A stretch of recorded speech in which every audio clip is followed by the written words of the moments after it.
Joining us now to discuss, Mohamed El-Erian of Queen's College, Cambridge. Mohamed, always great to do this at the end of the week with you. We're entering the quiet period. That's the good news. No Fed speak for 2 weeks. Given what we've heard over the last few weeks, Mohamed, is that November meeting a live meeting still?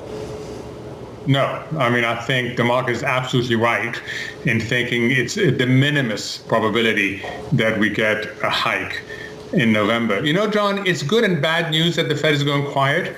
It's good news because that added to the instability. I was really intrigued yesterday during the event at the Economic Club of New York.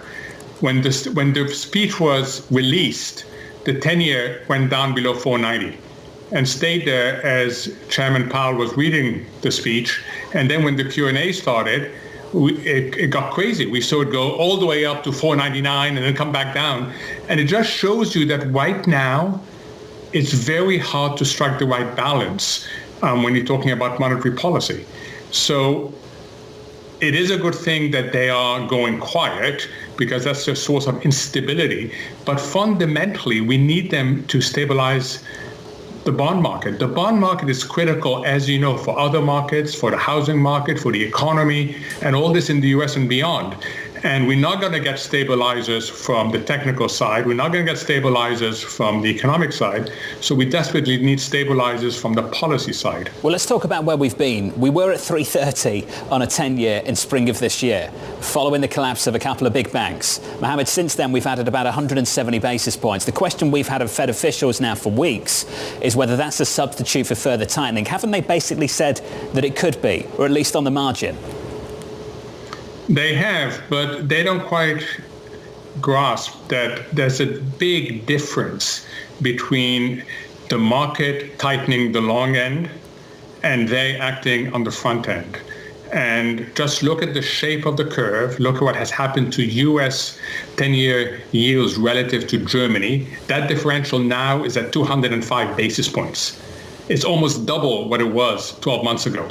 So yes, it tightens, but it also, and that's what the markets are really worried about, it also opens a bigger scope for accidents, for something breaking. In fact, I'm quite struck by how often that phrase, something breaking, has been said on Bloomberg TV and elsewhere. Well, let's get into that. The question I've asked a few times this week, Mohamed, I'd love your response to it. Do you think we've fully realised the pain associated with the losses in the long bond?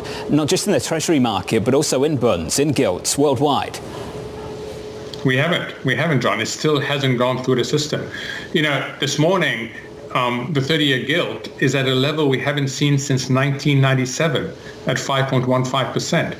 There are people holding these instruments, and some of them have to be repriced, and there will be implications to that repricing.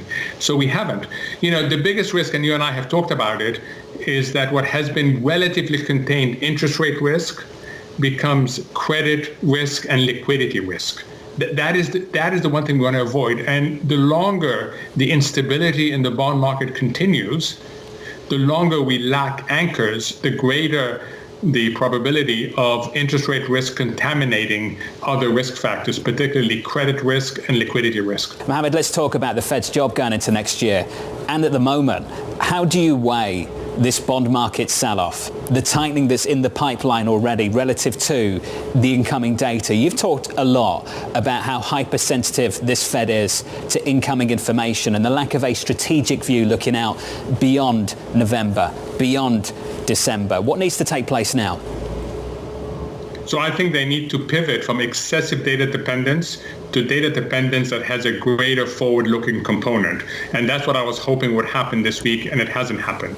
So we are going to remain in the situation of great uncertainty because there is no vision as to where this economy is going. And remember, John, it's not just about the uncertainties to do with financial accidents, with the economy.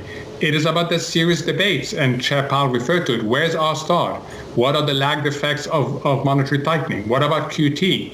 What about the monetary policy framework that's outdated? So there's a lot of things that need to be discussed and fixed in the Fed complex. Is it a mistake to address that with any kind of vision, Mohamed, when you just don't know? What do you say? You've got to have a vision, John. You cannot drive a car without some understanding of what the road ahead looks like. You can't just look at the rearview mirror and try to adjust to every curve you just had. That's not how you drive policy. And it's certainly not how you drive policy when the impact of policy happens with a lag. So yes, you've got to have it. This is the first Fed I know that hasn't gotten it. Well, let's go one step further, Mohamed. What would your vision be? Sorry? So my vision right now, as you know, is that we live in a world where the supply side is a problem. We're living in a world where the US economy is weakening. Therefore, be careful of too much hiking. That's the balance of risk, excessive hiking. We still have the lagged effects in the pipeline. We still have the QT effects.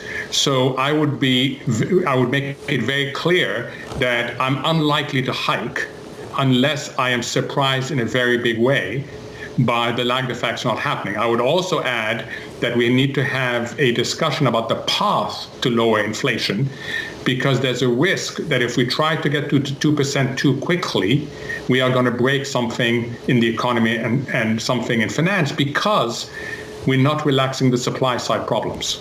Mohamed, always appreciate your perspective. The good news, no more Fed speak after Saturday, at least for a week or so. Mohamed El-Erian, a good friend of this program and a good friend of mine.